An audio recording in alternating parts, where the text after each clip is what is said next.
Pastor, kunam nga haan nga mangis makaisalakan iti bautisar. Nga mapay nga pastor, di Mark chapter 16 verse 16. Bagbagana nga makaisalakan ti bautisar. Anya nga iti explanasyon nga iti inuhan nga makaisalakan ti bautisar. Anya ti may bagami jay.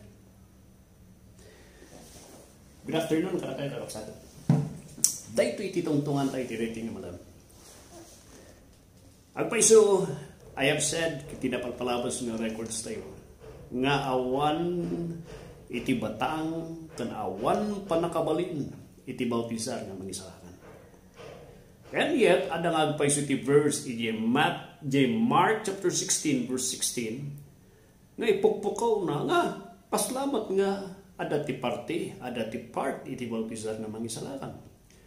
Kinagpaisuan na, uray di Acts chapter 2 verse 38, ibagbaga na nga ti mangisalakan kat ada ti batang na iti bautisar. Iti na iti nga malam kat dahito iti kahit kung nga warwaran tayo, kanadalon tayo. And kahit kung nga clarify nagpaiso. Gapusta, anya nga, ada mo ti Bible nagpaiso de. And yet, ada ka di ti contradiction kan panakikinuntara na iti Bible. Awan ti panakikinuntara iti Bible nagpaiso. Nang anya nga iti ustong explanasyon na diya. Iti Mark chapter 16 verse 16 kat kinagpaisoan na iti history. Ginungun na ti adu nga utak iti napalpalabas. Nagbalin man nga controversial na iti nga bersikulo. Gapusta kontraan na dagiti bersikulo nga kunana, for God so loved the world that He gave His only begotten Son, that whosoever believeth in Him should not perish but have everlasting life. Kontraan na dagiti na dumang bersikulo nga kunana, John 1:12, but as many as receive Him, to them gave He power to become the children of God. John 14:6, Jesus said, I am the way, the truth, and the life. No one comes to the Father but by me. Ephesians 2:89, for by grace you are saved. And that not of yourselves, it is the gift of God. Not of works, lest any man should boast. Tata, di Mark 16, may isa nga bersikulo. Batakan na kang tibagan na lang nga bersikulo. Ano nga gusto nga explanasyon na nga sa diya. Iti dati yung simpo, agyaman na kabsat, iti pa nang i-confirm mo ni Jai. And salamat lang unay na-mention mo tapno, adalan tayo dito eh. Napanood dati pa nakabautisar nga bilin iti Dios. Nam ada kani ngagpaiso. Ada kani ba ngagpaiso iti lugar na kan may tulong na nga iti maysa nga tao ket agbalin nga anak iti Dios ken agbalin nga Kristiyano. No kitaan ta iti Mark chapter 16 verse 16. Tisumbat ko amin dito nga salusod ket awan iti batang iti bautisar nga makaisalakan iti sino man kada tayo. Adda ti upat nga rason nga argumento no apay. Kita no talo upat di ay. Adda ti argumento nga kat kung ibaga no apay nga kunak nga haan. Umuna, the argument that is found di jay malanga verse di Mark chapter 16 verse 16. Kung ano di Mark chapter 16 verse 16, he that believeth and is baptized shall be saved, but he that believeth not shall be damned. Pagdungan mo siguro nga muna, ay niya. Alam, mistake kan samat, pastor, kaya pa may bagbaga nga hanga makaisalakan iti bautisar. Kaslamot may bagbaga na kat makaisalakan iti bautisar. Well, pasla no kitaan tayo. Nang kitaan tayo man dagi argumento, no apay nga kuna tayo nga mistake di jay nga panaka-explikar iti Mark chapter 16 verse 16. Kitaan tayo man nga mismo di bersikulo. Dati bersikulo nga ito, nagudwa ti duwa nga phrase. Di mo na, no sino kada kay ti umawat, ka nagpabautisar, kat maisalakan isuna. Ngam kadagitihan ngayon mawat, dati di may kadwa, dagitihan ngayon mawat, madusa da. Pansinan nyo kanina first nga phrase. nga ibagbaga na ti panakaisalakan ket babaan iti panang awat ken panakabautisan. Kasla kasi kirumumar, right?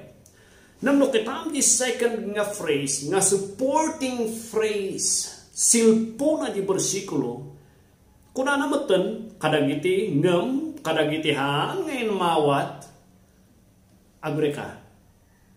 Apay nga napukaw di bautisa, kadagiti hangin mawat, ket maibeleng dan tu madusa dan tu iti sangwanan iti Dios nga rumrumwar nga apay nga napukaw jay baptism nga diay jay first duwa ti bagbagana panang awat kan bautisa jay second nga phrase nga isu ti mang clarify kuma jay first nga phrase kunana panang awat lang dagiti hangin mawat awan mo ti bautisa jay hangin mawat lang umanay nga madusa da. Ada ka diti mistake na ditoy?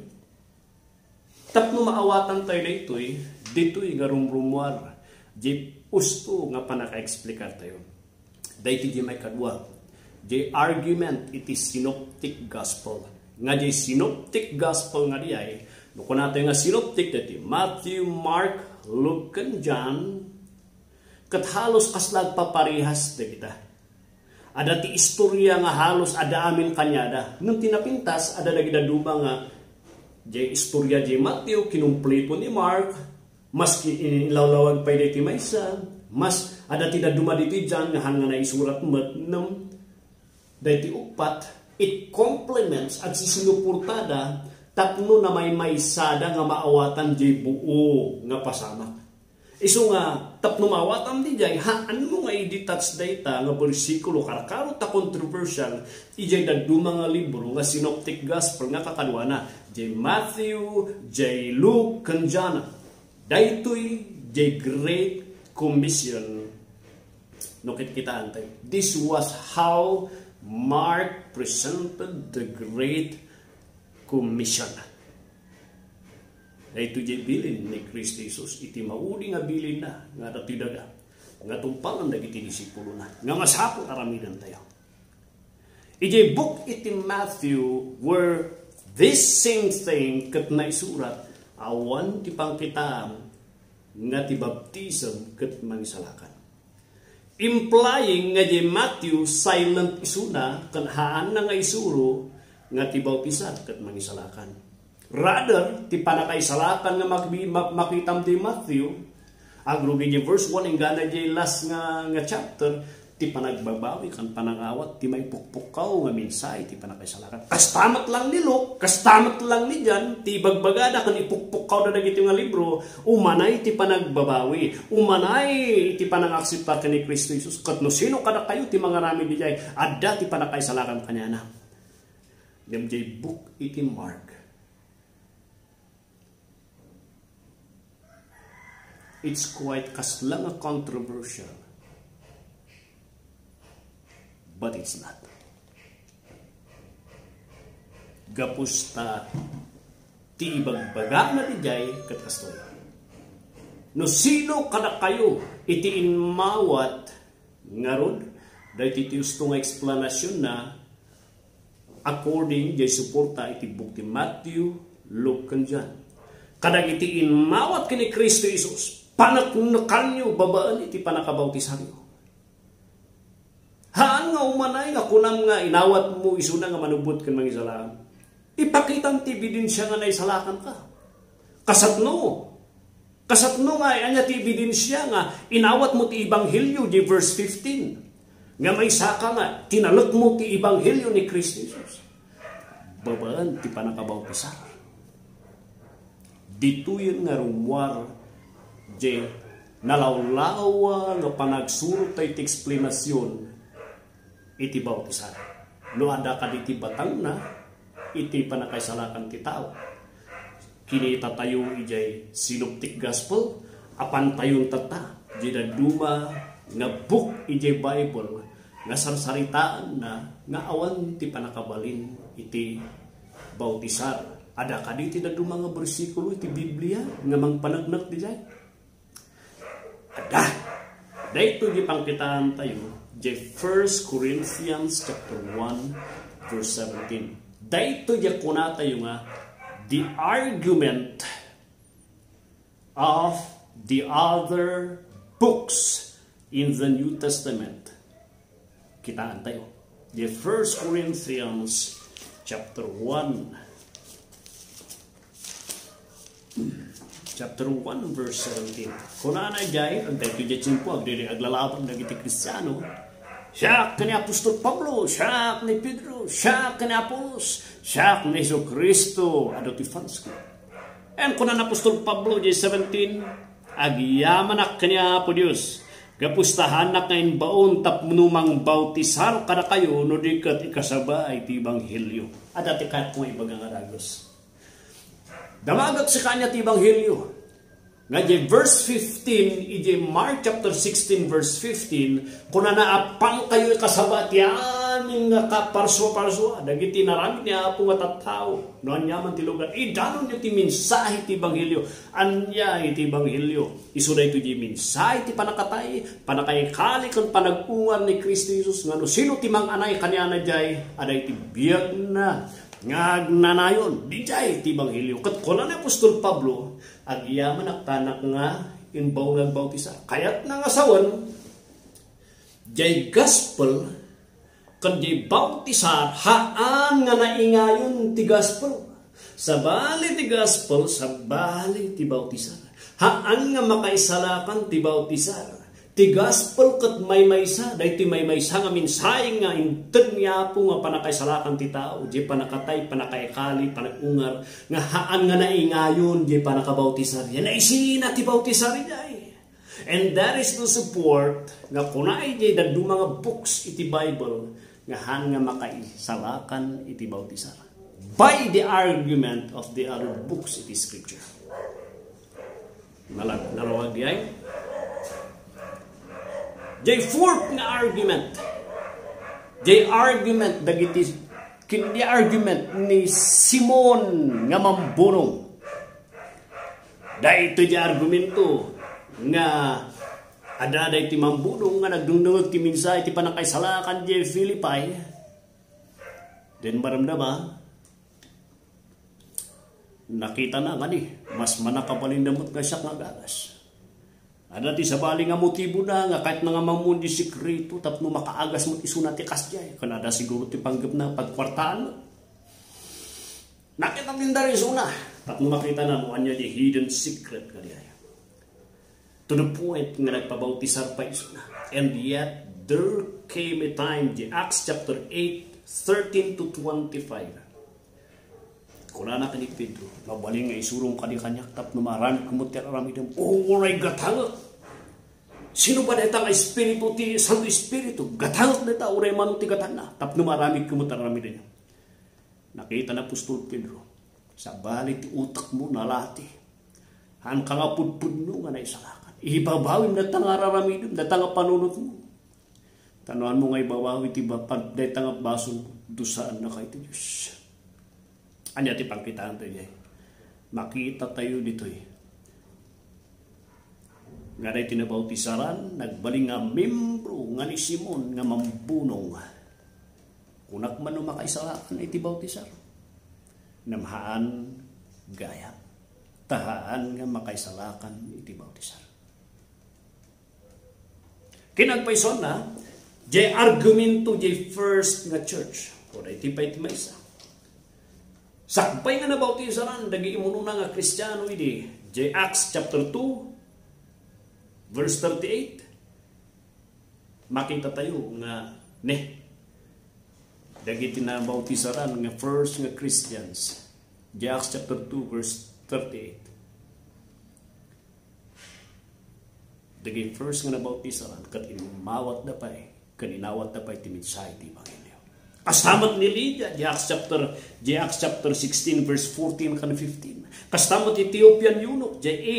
8, Acts chapter 8, verse 36 to 40. Nga rumruman, nati pa nakaisalakan, kat babaan ti pamati kini Kristo Jesus, kat itibaw ti Sara, kat dayta, kat publiko, nga testimonya, kan testigo, nga da ni Jesu Kristo Jesus, itibiyag mo. Di jay ti eksplanasyon na di Mark chapter 16. Ngano i-consider tayo di Matthew, Luke, and John. Kani consider dahil tinadu mga books. Suportaran na nga ti ustong eksplanasyon na di Mark 16 kung 16. Ti panangawat kini Kristo Jesus katumanay. Apay nga naisilpo di baptism ijay. Tadi jay kumati pamanaknak na talaga nga pudpudno nga inawat mo ni Kristo Jesus. Isu nga di si marunong nga phrase kunana kada kayo nga han ngayon mawat hanan ngayon mention tinabautisaran. Kada gitihan ngayon mawat dusaan na kayo ti Diyos. Gapusta may apayawan di baptiso tahan nga makaisalakan ti baptism. Di kunana lang a phrase di portion ti baptism di ti batang na di kat kastoy. Tatako naman ay salakan kan ada ti panakaisalakan panot na kam babaan ti panakabautisara nga ada ni Jesucristo. Di jay tikat na asawat jay. Hoping nga nalulagan ka sa. Hoping nga na-clarify ka jay. For honestly, dahito iti may nga controversial nga verse di Bible nga naglalabanan ti mo na. Adapay ti daduma to the point nga kunan katan nyo deta nga bersikulo. Nga kunan han yung katan. Gapusta di sumbat na mismo kat ada jay bersikulo mismo. Kan jay sumbat na ada jay Matthew, Luke, and John. Kanya sumbat na ada jay da dumang libro jay New Testament nga mangilawlawag nga ti bautisar kethan nga mangisalakan nga jay panakabautisar jay Mark chapter 16:16 ket tinaisurat di jay tapno kuna na Mark kanyada nga kada kayungin mawat panaknakan yuman nga pudpudno nga talaga nga naisalakan kayo. Panot na kanyo, baba ni ti testimonya nga ramidon nyo nga sumurot kayo ti panakabautisar. Nga ipukaw nyo ti tattao nga da ni Jesucristo Jesus kada kayo. Babaan iti bautisar. Dijay ti kapapanana ti bautisar. That is your public proclamation. Nga ipukaw mo ti tao nga da ni Jesus iti biyag mo. Dahita ti publiko nga sapatam. Ngay sapsapatam ti sangwanan ni ti Diyos nga balik ka nga napudno dahita nga denomination nga iyan mo tata nga takberam ti sursuro na katilawan mo dahita nga pamati dahita tikat na asawan iti Mark chapter 16:16. God bless kapsat, may apo iti mga iwan kan mangidalan kada kayo.